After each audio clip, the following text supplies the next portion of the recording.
what's up, everyone? Sam Shaw here at Wall Street Mastermind. I'm back here today with another client interview for you guys. Today we have Chan with us. Chan just finished the program, I think about 2 months ago, and he comes from a top liberal arts college on the East Coast, and he just had a very, very successful kind of recruiting process, and so definitely want to get him on here to just talk to you guys about kind of his whole journey and how he got to where he is today, and hopefully shed some light on useful advice and things that you guys can apply to your own recruiting processes as well. So, Chan, I want to thank you for taking the time to be with us today. Yeah, thank you. Happy to help.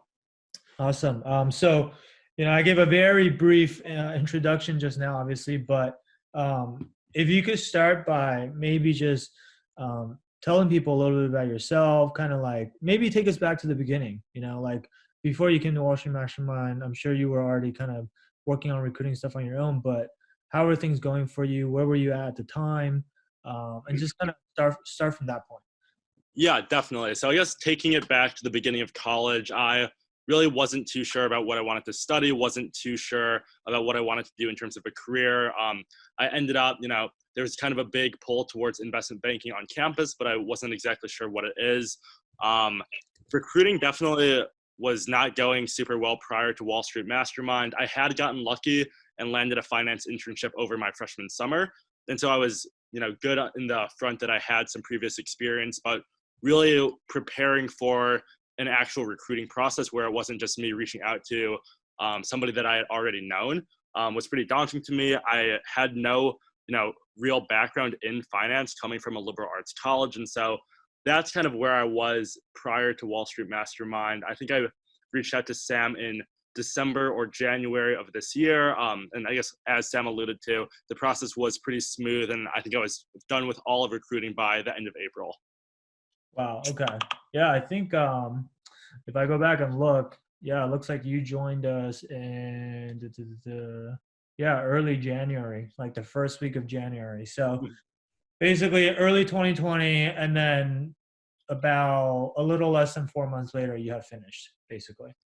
Yeah, the whole thing, flew by. And I think that having an earlier start relative to some of my peers who are just starting right now in June, for example, was a huge leg up. I think that, the earlier you sign up for this, the more benefit you'll get out of it. And so that was definitely very advantageous for me. I think joining January of my sophomore year was the perfect time, as I was able to kind of get a jump start on all of these opportunities before a lot of people even knew about them.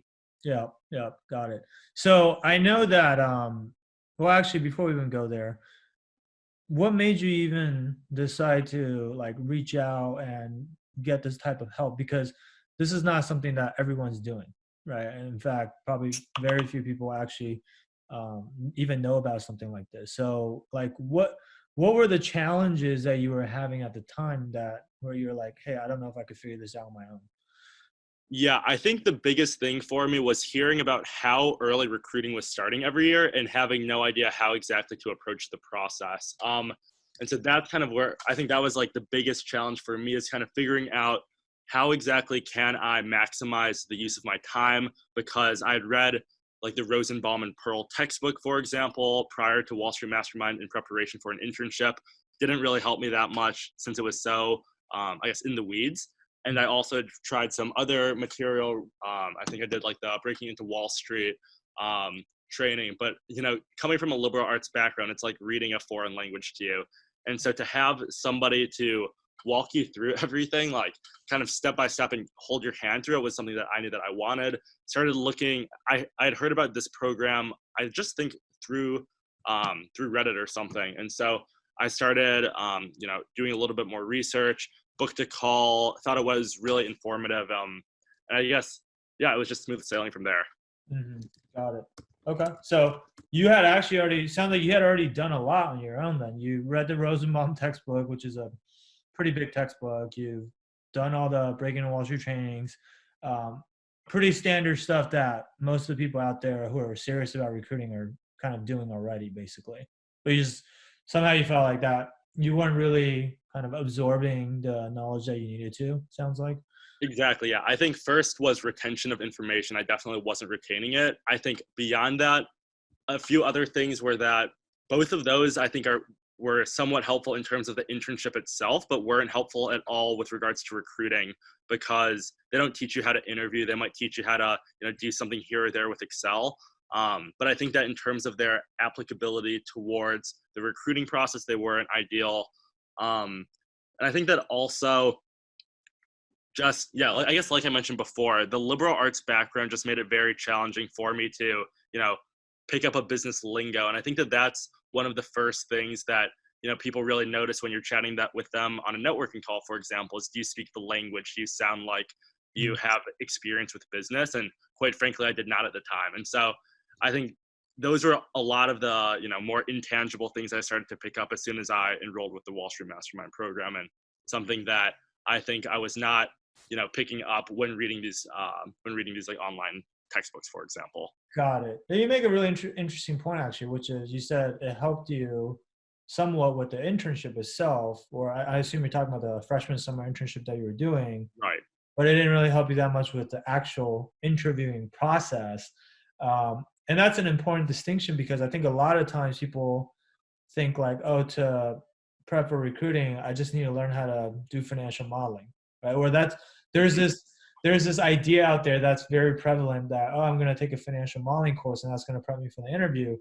But in reality, I mean, as someone who's gone through the process now and successfully got an offer, in fact, you got more than one offer, you probably, you could tell people, but you probably never got asked to build a model during the entire interview process, right? Right. Every phone screen was, purely based on the interview style questions, no financial modeling. And then it was good because there was obviously a financial modeling component to Wall Street Mastermind. And so for the Super Day, I did have one model to build at the very end. And that was something that I had learned how to do well enough through, the Wall Street Mastermind training, where it was really easy for me to tackle it. And I remember you actually gave me some individual support, just thinking about, what are some good resources to look into to learn how to do this type of modeling before. And so that definitely came, very much in handy come the Super Day. Got it. That was like the paper LBO that you had to do? Exactly. Got it. Yeah. Yeah, that makes sense. But no, like even that was like a paper model, right? Like they didn't whip out a laptop and say, here's a spreadsheet, like build us a model. Like that. It was over Excel, but it was a paper. It would have been a paper LBO had it been in person, but given coronavirus, it had to be over Excel, and I shared my screen and kind of walked through it with them. But I think much more than the formatting and things like that, they were really just looking to see, does this person know the concepts, like the interview concepts. And so all of the interview concepts were coming from what I had learned through the program. Got it. That makes sense. Yeah, coronavirus really threw everyone a curveball this year. Yeah, it was definitely unforeseen. And I think that a lot of my friends who got started with the process during and after coronavirus began had a much more difficult time with the process, given that people were less willing to respond to networking calls. And I think that just a lot of more subtle challenges also just popped up as well. Yeah, for sure. So then you found Wall Street Mastermind through Reddit, you did some research, you jumped on an initial call with us, you thought it was informative. And at the time I think you were also considering a couple other options, right? I remember you looked at a couple other different potential resources in terms of coaching. So like what ultimately made you decide to go with Wall Street Mastermind as opposed to maybe some of the other programs out there? Right. I think that there's a number of different reasons. First of all, I think that the form, like I guess just the form of payment for some of the other ones being an income share agreement, obviously, I think that is a little bit outrageous given that they're trying to take a cut of your income, which if you do break in, which I was fairly confident that I would, they're going to be taking a lot more money than somebody that you pay one time upfront. And so I think that was the first that was one of the first distinctions. Beyond that, I think just the level of preparation was pretty unparalleled compared to what I had seen elsewhere. Everything was standardized. There's videos for everything. And I think having a combination of both the in-person support as well as more structured modules was definitely something that I thought would be really beneficial. And I guess finally, I knew that I had a solid shot of breaking into investment banking just based off of the pure numbers. But what I really wanted to do is maximize my chance of getting into the best bank and the best group that I could at that bank. And I think that's, what distinguished Wall Street Mastermind is that it's not just about, getting into investment banking. It's about getting into the best investment bank that you can. Mm, that's a great point that you're making. That's actually so. Having spoken to a lot of students, I actually think that not all students actually think that way. Like a lot of students they're just happy to be here. Right? They're just like, I just want to get into banking. As long as I get in somewhere, I'll be happy. Right? Sounds like you had a much higher bar than that. Like you're not just happy to be in banking, but you want to be in one of the best groups. Why was that? Why would you say that was important to you? Like what are the implications of that? Right. I guess, first of all, I think that I wanted to be working on cool deals with companies that I had actually known in an industry that I was actually interested in. And I know that for a lot of people that I had spoken to, at like some of my upperclassmen friends, as well as people that I had networked with, I found that a lot of people really were not, first of all, they weren't happy with their bank. They didn't know what the difference between a boutique versus a BulgeBracket was. And so they didn't have the right fit there. And then beyond that, they also were working with companies that they frankly did not care about. So for example, let's say somebody's really passionate about healthcare, biotech companies, but then they don't get into the healthcare group at their investment bank. And so they end up working with oil and gas companies, which they're much less interested in. And I think that that's something that I knew I wanted to, pursue a specific industry. And so that made a huge difference in terms of I have to make sure that I can get into that industry group specifically. And then also considering the exit opportunities that will be available to you afterwards. If you are interested in working for, let's say, a mega fund or a top growth shop, or maybe even a top VC firm or something else, or just going into business school, I think that when you're competing with so many other people in investment banking, the only thing that they can really differentiate you from other candidates with is the bank and the group that you're at. And so in that sense, not all banks, not all groups are created equally, in my opinion.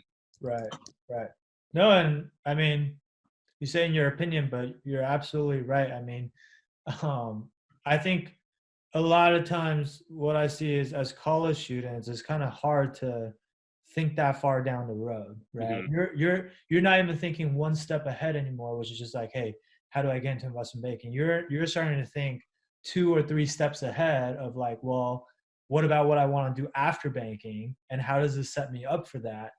And so it's kind of like everyone else is playing checkers and you're playing chess, right? But that's kind of what you need to do if I mean, ultimately, like for all of us, like we only live once, right? People say YOLO. It's kind of funny, but like it's true. You only live once, and for all the top performing high achievers that I know, the one thing they care about is like not just, hey, am I good enough, but like how do I live up to my fullest potential? Like how do I basically be the best that I can be, right? Exactly. So they're not satisfied with just getting into banking, but they want to get into like one of the best groups. And for you, it sounds like since you knew you wanted to pursue like a very specific industry, I think that made things. I mean, it's good because you were more targeted and you knew exactly what you wanted, but from an execution standpoint, it also made it more challenging because you have less. It's not you can just say, um, I'll just apply to the generalist program and I can get placed into whatever group they want to place me into and I'll be happy, right? Like you have to be very targeted and very focused with all of your networking efforts and things like that. Exactly. I think that specificity was really important. And I guess, you can also draw parallels just to the college admissions process.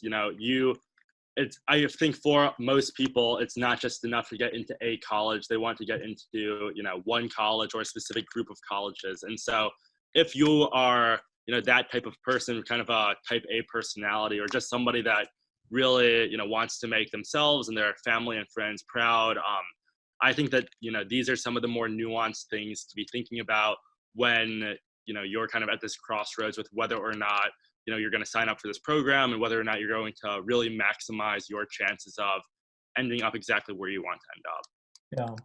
Yeah. And I think, again, 100% agree, right? I think a lot of people sometimes they think, oh, I don't need this. I could get it on my own, which is kind of how you felt too, to be honest. Like you felt pretty confident that you'd be able to get into banking job. But I think the way I always encourage everyone to think about it is like, okay, maybe you can get it on your own. Maybe you can't. I don't know. But let's say you can. What could you do with us versus without us, right? Because maybe like if Mm-hmm. it's the difference between a lower level BulgeBracket bank versus a top tier Goldman, Morgan Stanley, JP Morgan type of bank, that has huge implications down the road, right? So why settle for the thing that's going to be, still good, but not quite as good as it could have been, right? Exactly. Yeah. Um, so okay, so that makes a lot of sense. So then you came into Wall Street Mastermind after kind of like comparing us to a couple other services, and then not sure what your expectations were when you came in, because I'm sure you were also, I mean, I'm sure you had expectations, but you didn't know if it was going to live up to it, right? So then, like, once you got in, what do we actually help you with, and how did the actual, I guess, experience compare to, what you were expecting coming in? Right. I guess starting with my expectations were mostly, focusing on the technical part. I was expecting to learn how to answer all of the accounting questions that were pretty foreign to me before starting. And I was expecting to also, learn a little bit maybe about how do I network with people? How do I build the best resume that I can? And I think that, the first thing that I noticed when I came into it was really the community, the fact that there's a Facebook group for it with weekly goals. And so I think one thing that was much, definitely above and beyond my expectations was the community and the support system. And so having somebody, aka Sam, to ping every time something goes well, I think actually has tremendous implications for your I guess just your recruiting process in general, because you don't want to brag to your friends every time something good happens or every time a little networking call goes well, or you do well in an interview. But to have somebody who's always there, watching your back, making sure that that every email you send is perfect, that every interview you're prepped for, I think that is something that added a tremendous amount of value. And it's something that is very hard to quantify. I was not expecting to come in and be able to shoot a Slack message to Sam at any time and get a response back within 2 minutes. I thought that it would be okay, maybe once a week we can do a one-on-one and check in for 10 minutes and kind of more sporadically. But given how fluid the recruiting process is and how quickly things change, being able to shoot Sam questions on the fly and receive kind of that individualized support while also kind of covering all of my other expectations in terms of walking you through the process. The way I've kind of described this program to my friends who have also recommended to this program is kind of that it doesn't really, it gives you the recipe for how to bake the perfect cake, but it doesn't, bake the cake for you, and that it gives you every single resource that you would need to succeed if you are motivated enough. And, I think if you register for this course, then you're the type of person who's going to be motivated enough. And so it really is, this perfect recipe for success. And as long as you can follow these steps, kind of critique yourself and also do mock interviews with Sam, for example, and really get some feedback from industry professionals, I think that all of those things kind of bundled into one really exceeded my expectations and overall made this process a lot less stressful and a lot more successful than it otherwise would have been. Got it. And you mentioned doing mock interviews. So obviously, I think most people know that, obviously you should do mock interviews as you're preparing for the actual interview, right? Most people typically what they do is they just probably find some upperclassmen and then do some mocks with them and then get feedback that way. Did you actually feel a difference between like the mock interviews that we did versus you probably did mock interviews with your friends and stuff like that too, right? Like, was there a difference or is it kind of like all the same? Yeah. So first of all, there is a huge difference. I actually ended up finding, a good friend of my school who I would mock interview with every couple days. We kind of, I think we would mock maybe twice a week, every week. And I think the biggest difference between that versus mock interviews, also unlimited mock interviews with somebody who actually knows what they're doing, is huge in that they're like, when you mock interview with a friend, what you gain is the ability to speak and, you know, practice speaking through your answers. But when you're mock interviewing with somebody who really knows what they're looking for, you know, you gain so much more because you gain an understanding into what isn't working with your answers. If something sounds, you know, not financy, the person that you're mocking with probably won't notice it and call you out. But, you know, talking to Sam, he definitely will. I guess beyond that, also just going over answers to specific questions in a lot of detail, especially the first couple with like, tell me about yourself, why investment banking, why XYZ bank. Really having somebody to formulate those answers with you who understands the bank and the group and what they're looking for in an answer was something that, you know, I got through Sam, but definitely did not receive through mock interviews with my friend or any upperclassmen that I mocked with. And so I guess those are the main differences that I noticed. I think that mock interviewing with your peers is definitely helpful, but I think it's more so, like I mentioned, helpful with regards to just your fluidity of speaking, your inflection, maybe your just you being able to kind of memorize some of these answers and have responses to it. But I think it doesn't help you actually build the answers that they want to hear. Got it. So I think, like, if I were to use a kind of an analogy here, it's almost like you can go to the gym and work with a personal trainer who's going to correct your form and tell you, like, you know, what tweaks you need to make to get more results. Or you can just go to the gym with a buddy and you guys take turns on the bench and you guys are all doing your reps. You're getting those reps in, which is still something you should do and will gradually make you stronger. But what's going to give you more leverage and more results is having that personal trainer that actually knows, like, what you're supposed to be doing, or be able to point out what you're doing incorrectly so that you can actually get better. Yeah, that's a great point. And I think, you know, similarly to the gym example, if you do it with no instruction, it's very easy to form bad habits and to, you know, talk too quickly or to give the wrong answer every single time, so that when the time does come and you're giving this terrible answer perfectly.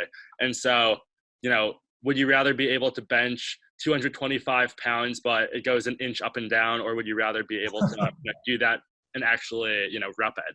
And so I think that was a big distinction that I found between the different types of mock interviews. Got it. Yeah, basically, to sum it up, it's like the level of feedback and like the details around the type of feedback you're getting for each question you go through is a lot more in depth, basically. Just because. Yep. Okay, got it. Okay, so that's helpful. So yeah, I mean, I really like kind of the point you made about, hey, this gives you the recipe to bake the perfect cake, but we don't bake the cake for you because, I mean, we can't, right? Like, we can't interview for you. We can't go out and do all the networking for you. Like, you kind of have to do it yourself.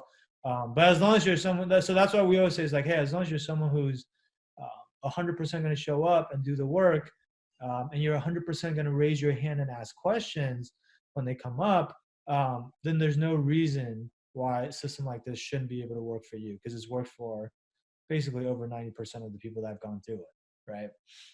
Mm-hmm. Right. And yeah, I think that if you have this recipe, you know, there really are no excuses. And if you are the type of person who if you're the type of person who wants to go into investment banking, obviously there's a lot of work in the industry. The work that you put into the recruiting process should not, you know, be nearly as difficult and strenuous as that. And so I think that, you know, having the commitment to sign up for a program like this is also a sign that you really are serious about investment banking and that it really is something that you ultimately want to do. Right. That makes sense. One other thing that I wanted to ask you about, just because I noticed that you had a ton of success with networking, right? I think, I mean, you were constantly updating me on Slack in terms of every time you got a new referral, you would message me, and I felt like it was happening almost on like a daily, if not, you know, every other day basis, or at least it felt that way.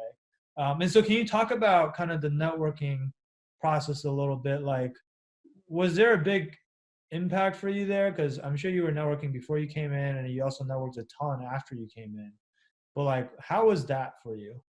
Right. And yeah, I guess just to clarify, I really hadn't networked very much coming into it. I had experience working kind of in a smaller company capacity doing a sales like market research type of role. And so I learned through that without any instruction, kind of just how to talk to people on the phone. And that was a little bit helpful. But Hmm. I think that I still really didn't know what I was doing. I didn't know what questions were appropriate to ask and which ones weren't.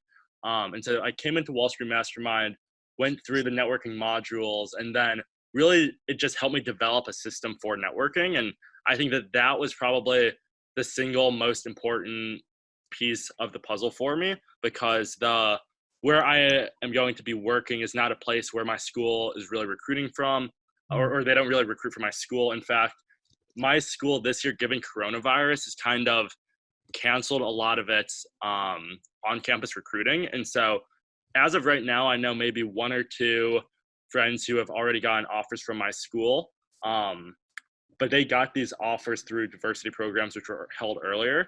And so I think that's another thing to just point out, kind of off on a tangent, is that the networking that I did was incredibly helpful, because instead of competing with everybody who is at my school who's just dropping their resume in, I ended up competing with basically nobody, because I would just talk to the one alum of my college or high school who was at this firm.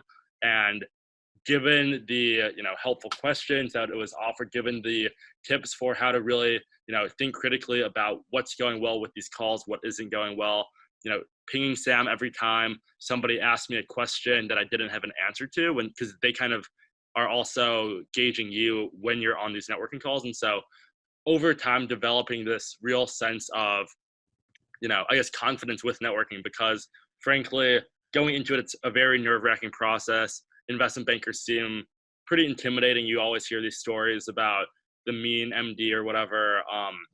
And so I think that having a guideline for that made it a lot less stressful. I ended up kind of turning this, like I said, I had a system for it where I would email X number of people every day. Hopefully some of them would respond. I guess going to this liberal arts college was helpful in that there was a very strong alumni network. And I think that there were people at most of the firms that I was interested in. So that was helpful. And also starting the process before everybody else. So I was really cranking out a ton of calls in February and March. And I think most people at my school weren't starting until April through the summer. And so when you're the first person to talk to them, you know what you're doing. If they throw you a curveball technical question, you've also learned that because Sam taught you about it, through the modules. I think it really just gives you a recipe to really, really wow people. And that plus, I guess, just, really being self-aware and thinking about what is going well and what isn't going well, and listening to some of Sam's really unique, helpful tips along the way. I think all of those things made a really big difference in terms of the success rate that I had, because I think that over time I was able to develop, really genuine relationships with a lot of these people that I talked to. I think I had, referrals at most of the banks. And so it was pretty successful with that regard as well. And I think that, I guess, moving even farther forward, all these networking calls were almost like practice interviews, because you just get comfortable talking to people. They ask you similar questions as they do during an interview, maybe a little bit less technical, but a lot of the behavioral questions really are the same, because they're gauging you. And so I think that, once you get good at networking, it's not a big jump to get good at interviews. And so it kind of came full circle in that regard as well. Yeah, no, I mean, you made a really good point there, which is I always tell people, or what I always tell you guys or all my clients, is that networking is just another form of interviewing, right? Mhm. I always say this, it's like it's the audition for the actual interview opportunity, right? Like if you can impress them and win them over, then that's how you get the actual interview, right? And so you mentioned you got referrals at most of the banks. So when you say most of the banks, you are targeting like what, like all the bulge brackets and elite boutiques, basically? Is that what you were doing? Yeah, I was I was kind of casting a wide net, as a lot of people had recommended that I did. And so I would say at every BulgeBracket and at every elite boutique besides Molus, Hmm. I had a contact there, and I had basically a referral from everywhere. Wow. Okay. So I mean, you were very you felt very good then about like getting an interview basically wasn't going to be a problem for you basically. Like you knew that hey, I have referrals of these all these places as long as I really nailed down my answers from my interviews, I should be able to get an offer basically. Right. At that point, I felt very confident, coming from the school that I came from, I felt confident that I had the background for it. After the networking, I felt like, okay, I'm going to get enough interviews where I feel comfortable that I'll land a job somewhere just by sheer number of reps. Hmm. And then after the interview training, I was pretty confident that I could get a job, just about anywhere that I wanted. Got it. Got it. Okay. So then you started going through the actual interview process. Um, and obviously the interview process is tricky because I know obviously you wanted the best, like you said earlier, not just the best bank, like the best groups within those banks. But every bank is kind of on a different recruiting timeline, right? Like some banks give offers earlier, some banks give offers later. And you have to navigate through that a little bit, right? Because you were starting to get some offers, but they weren't necessarily, they were good offers, but they weren't necessarily like your top choice, right? So Hmm. like how were you able to kind of navigate through that and then like ultimately, get to the type of offer that you want? Yeah, I think that first of all, having Sam's help with all of that was pretty crucial because it's kind of a ambiguous situation with, okay, when do I just turn down an offer? When do I try to extend the offer to buy more time to try to get a different offer? And there's just a lot of questions with regards to that. And like you mentioned, the whole process is very, I guess, staggered with, especially this year with coronavirus. There's banks that, I started interviewing in probably January or February with a couple of places. Hmm. And I know a lot of places still haven't started yet, and it's June.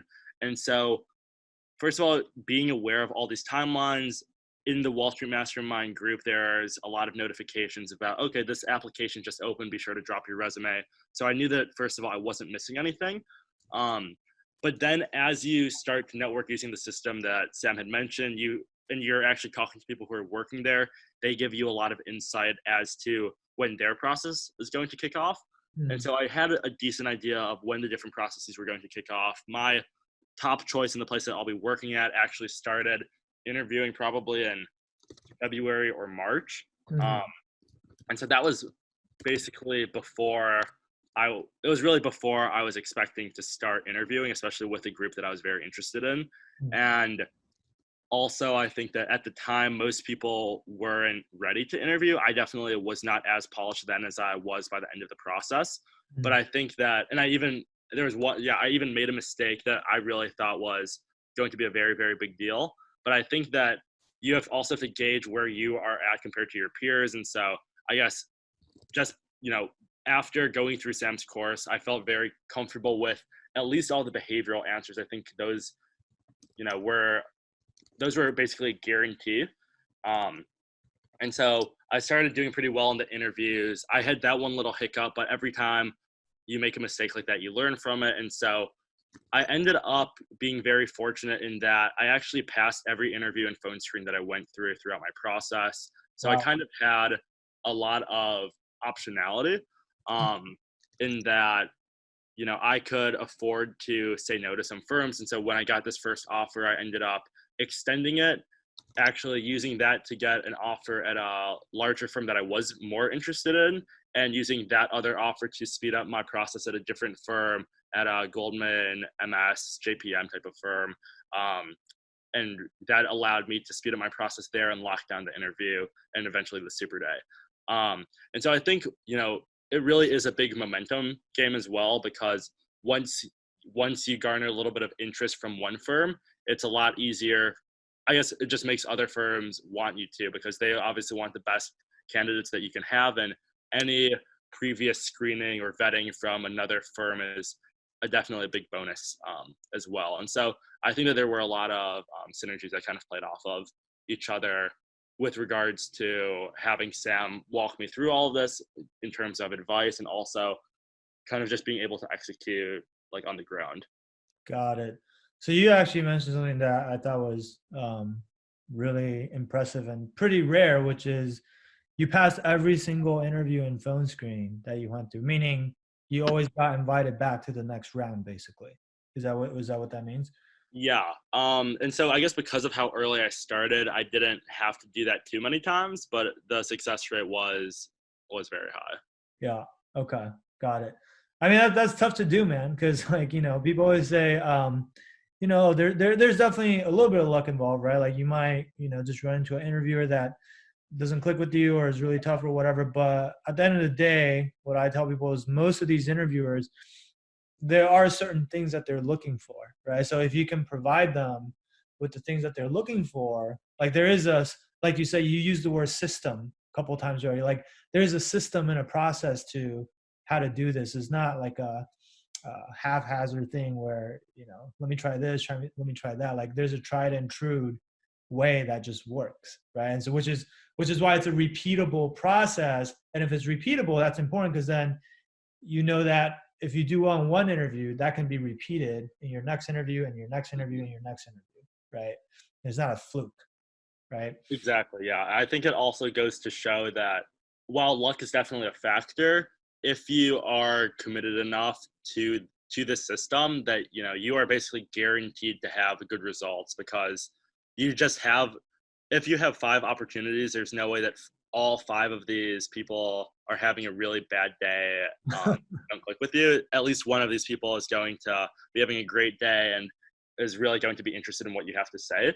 Yeah. And so, while luck is a factor, I think that also if you prepare in the right way and you present yourself with enough opportunities, it really is the success rate is high enough where you should be guaranteed, like with your clients, a 90% success rate. And that should be pretty standard. Yeah. The only way to have that type of success rate is if we have a system that's repeatable by all types of different candidates, right? If we don't, then it'll just never be that high. So I think that's a great point. So I think just to confirm then, it sounds like what you said was ultimately where you ended up accepting your offer. You said it was your top choice. And it's basically one of the top groups at like a Goldman, JP Morgan, Morgan Stanley type of firm, essentially.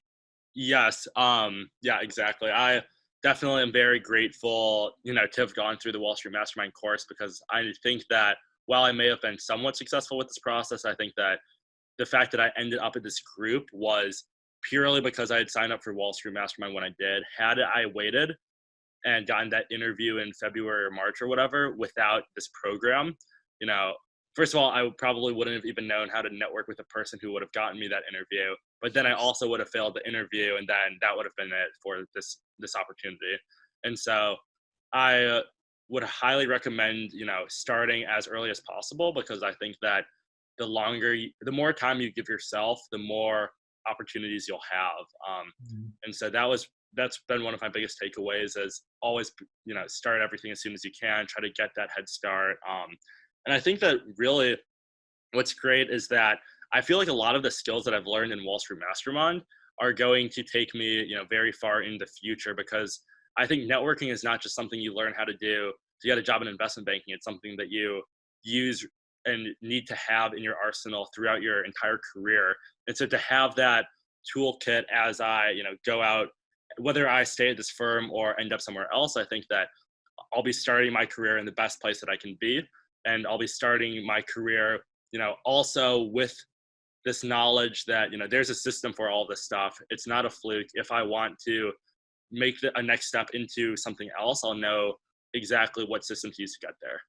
Yeah, absolutely, man. I mean, I always tell people like a lot of the skills that we're teaching in Wall Street Mastermind, yes, we're focused on getting you the job in investment banking, but a lot of these are actually just life skills, like life career skills that you're going to need forever. Right? Like having a really good resume, that's something that you're always going to need. Having really good networking skills, that's something you're always going to need, right? And being good at interviewing, that's something that you're always going to need, right? And most of most of us nowadays, it's not like our parents or grandparents generation where you go to work at one company and you stay there for your entire career. Like you're probably gonna end up working for multiple employers throughout your career. And so this is kind of this thing's going to pay dividends over and over and over again, pretty much for the rest of your life, right? And so there are very few things that are more important than having the skills that you need to get the best job you could possibly get every single time, right? Exactly, yeah. And I think one thing that you said to me in the very beginning that kind of sold me on the program was really just the idea of investing in yourself, because I think that, you know, we're already paying so much for school. It's pretty ridiculous. I think that the whole system is kind of broken in that regard. And Yeah, then you pay a tiny, tiny fraction of that to take, to participate in this program that basically makes all the other investments that you've made into your education and all of these extracurriculars and things, it makes all of it worth it, because at the end of the day, obviously the journey is super important, but in terms of the results that you're trying to get, this is what helps you make that final push. And you got into college, and so it's like you've already committed so much, you might as well commit just this tiny, tiny, tiny marginal amount, because that's what's going to give you the exponentially better results than you would have had otherwise, and better than, I guess, all of your peers will probably have as well. right, right. No, absolutely. I mean, colleges nowadays, to go there for 4 years, if you want to go to a good school, easily into the six figures, right? And people take on, like a ton of student loan, sometimes even just to pay for it. And some people are more fortunate, they don't have to do that. But regardless, hundreds of thousands of dollars to get this degree. The whole purpose of, you and your family investing all that money and time into your education is because they believe that it's going to help you get a much better job after you graduate, right? Otherwise, everybody can just save the money, be a high school grad with a GED, and then, go work from there, right? Like, people don't do that for a reason. But unfortunately, like you said, the system is kind of broken, right? A lot of people are now starting to say, oh, college is a scam or whatever. I mean, especially with COVID and all the classes being online. Now I'm hearing more and more people saying stuff like that, whereas it's like, is this degree even worth it? Where I'm paying tens of thousands of dollars a year, and you're graduating, not if you're going into investment banking, but like if you're graduating into an average job, 9 to 5 job, like most college grads, you're making $50,000 a year, right? So you're paying all that money to go to school to make $50,000 a year. That's not what anybody really signed up for, right? Well, that wasn't the intention when you decided to go to college. And so I think, like you said, a small marginal investment to maximize your chances of, maybe it's the difference between you getting into banking versus not, or maybe it's more like your situation where it's the difference between getting into, an okay bank versus getting into your top choice bank, right? But either way, that difference, that marginal difference, is going to generate a huge return for you, over the next 20, 30, 40 years, however long you decide to work for, right? And so I mean, honestly, I want to say you're wise beyond your years. Like, the way you think about this stuff is pretty different than how a lot of other college kids think about this stuff, at least based on what I've seen. But I think also, like, look, the way you make decisions and the way you think about these things, that's also it plays a very large role in determining like who ends up being successful and who's not, right? We're all like how successful we are, that's just a byproduct of how we make decisions, right? And so we have to learn to make good decisions.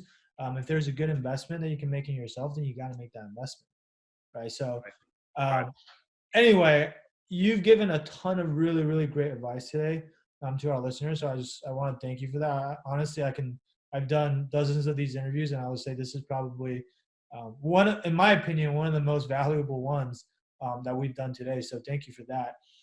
For the rest of you guys who are, still listening, I think the moral of the story is really just like, no matter where you are right now, where you think you are right now in your recruiting process, or what you think you may be able to accomplish, don't settle, right? Don't ever just say, oh, that's good enough, or I'm content with where I'm at already, because chances are there's probably ways where you can get an even better outcome, right? Well, I mean, whether that's working with us or doing something else, but you should always be asking yourself like, hey, how can I be even better? How can I live up to my, fullest potential, right? I don't want to just get it. Maybe it's like if your goal is to get into banking, maybe you don't want to just get in. Maybe you want to get into like the best group, right? The best group with the most deal flow, with the best exit opportunities. That's actually covering like an industry or a product that you're personally, passionate about, right? I mean, you can have it all if you know what you're doing. If you have a system that's repeatable that you can actually follow and execute on, right? So if that's what you guys are looking for, what I would encourage you guys to do at this point is schedule a free strategy session with our team. It's the same call that Chan, talked about earlier, where he hopped on and thought it was really, really helpful. This call is completely free, regardless of whether you decide to work with us or not. But we're just gonna basically talk about your recruiting situation, what your goals are, what are your challenges, and then we'll give you our advice on what we think we would do if we were you, right? So if you want to book this call, you can go to www.wallstreetmastermind.com/apply. The street's abbreviated to ST, so it's wallstmastermind.com/apply. And we'll get on, we'll talk, we'll learn more about you, we'll give you some advice. And if you're a good fit, by the way, we can't work with everybody because the number of spots in our program is limited. That's why we say you have to apply. But if it's a good fit, then we're happy to talk about that. If it's not, then hey, at a minimum, we'll give you some useful tips that you can take and then go and implement on your own. And either way, I think you'll get a lot of value out of just this 1 hour call. And it's going to give you a big push in terms of your recruiting process. Okay. So, my team and I look forward to speaking with you guys.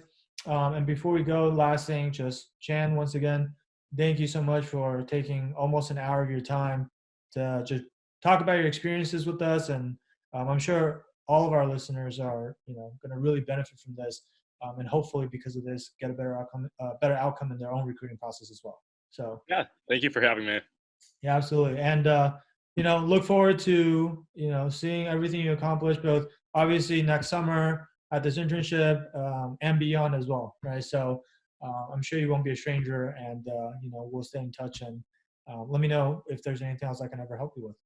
Of course, yeah, definitely going to stay in touch, and really, once again, appreciate all of your help and support with this. I think it's definitely not an exaggeration to say that, I would not be where I am right now without all of your help and guidance. So really does mean a lot. Super grateful for all of this. And I guess to everybody, who is still listening, really think critically about, how important is this to you? And if it is, a big priority for you, it really is a worthwhile investment. I think it is going to be arguably one of the most important investments you can make in yourself. And I think that I was lucky to make this decision kind of on a whim, but I think that, I'm just trying to say this to myself 6 months ago, for example, just, just bite the bullet, sign up for it. It'll be worth it. And you're going to thank yourself later. The earlier you do it, the better off you'll be. That's awesome. I appreciate the kind words. All right, guys. That'll be it for today. And, we'll be back soon with more of these interviews in the near future for you guys. All right. Thanks again, Chan. And we'll talk to you guys soon. All right. Talk to you soon. Bye-bye. All right. Bye, guys.